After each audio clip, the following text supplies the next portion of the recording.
सोनम वांगचुक बेवफा आहे का हुशार आहे? जर तुम्ही काँग्रेस सपोर्टर असाल तर तुम्हाला वाटेल बेवफा आहे, जर तुम्ही भाजप सपोर्टर असाल तर तुम्हाला वाटेल हुशार आहे. आता आपण दोन्ही अँगलने विचार करू. गेल्या 3-4 दिवसांमध्ये या आंदोलनाने खरंच उग्र रूप धारण केलं होतं. जवळपास प्रत्येक शहरामध्ये सीजेपीचं आंदोलन सुरू झालं होतं. धर्मेंद्र प्रधान हे नाव सध्या नरेंद्र मोदी एवढंच पॉप्युलर झालेलं आहे. फार लहान मुलापासून ते म्हाताऱ्या माणसापर्यंत सर्वांना धर्मेंद्र प्रधान व त्याचं खातं माहिती आहे. खरंच आंदोलनाने एवढं उग्र रूप धारण केलेलं असताना, समाजातील प्रत्येक स्तरातून या आंदोलनाला पाठिंबा मिळत असताना, या आंदोलनाचा प्रमुख चेहरा मान्य सोनम वांगचुक यांनी मध्येच उपोषण सोडल्यामुळे आणि त्यातल्या त्यात विशेष म्हणजे भाजपच्या नेत्यांकडून त्यांनी उपोषण सोडल्यामुळे तिथे कोणताही सीजेपीचा लीडर उपस्थित नव्हता, तिथे कोणताही काँग्रेसचा लीडर उपस्थित नव्हता. तिथे फक्त भाजपचे माजी अध्यक्ष जे.पी. नड्डा यांसह अजून एक मंत्री उपस्थित होते. यांच्या हस्ते सोनम वांगचुक यांनी उपोषण सोडल्यामुळे नक्की सीजेपी सपोर्टर असेल किंवा काँग्रेस सपोर्टर असेल यांना सोनम बेवफा आहे असंच वाटत असेल. आता दुसरा अँगल आपण विचारात घेऊ. मित्रांनो, हे आंदोलन म्हणजे 2011 सालच्या अण्णा हजारे आंदोलनाची रिप्लिका आहे. तेव्हाचे अण्णा हजारे म्हणजे आताची सोनम वांगचुक, तेव्हाचे अरविंद केजरीवाल आणि टीम म्हणजे आताची अभिजित दिपके आणि टीम. तर तेव्हा बघा, अण्णा हजारेंनी 11 दिवस उपोषण केलं, मात्र नंतर फळं चाकायला मिळाली अरविंद केजरीवालांना. अण्णा हजारे बुंदीत पण नाही राहिले आणि पत्रावळीत पण नाही राहिले. तशीच भीती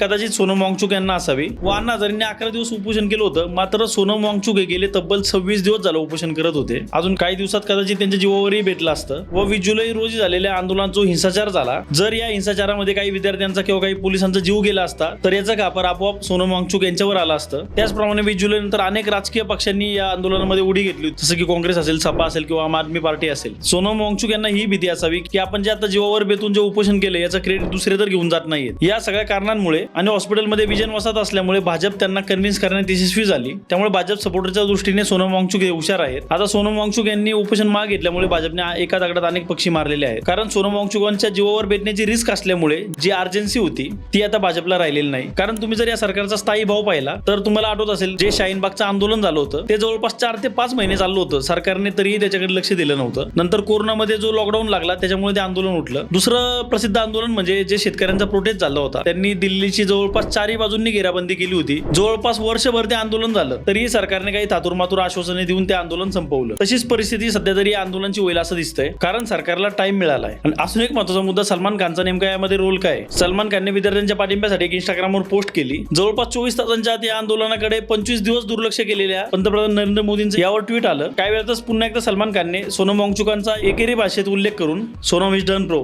डोंट एक्सटेंड दिस असं ट्विट केलं आहे. आणि चमत्कार बघा, पुढच्या 10-12 तासामध्ये खरंच सोनम वांगचुकांनी उपोषण सोडलं. नेमकं काय चाललंय काय कळायला मार्ग नाही. असं तुम्हाला याविषयी काय वाटतं की सोनम वांगचुक बेवफा आहेत की खरंच हुशार आहेत, किंवा तुमचं वेगळं दुसरं काय मत आहे याविषयी तुम्ही कमेंटमध्ये व्यक्त व्हा. धन्यवाद.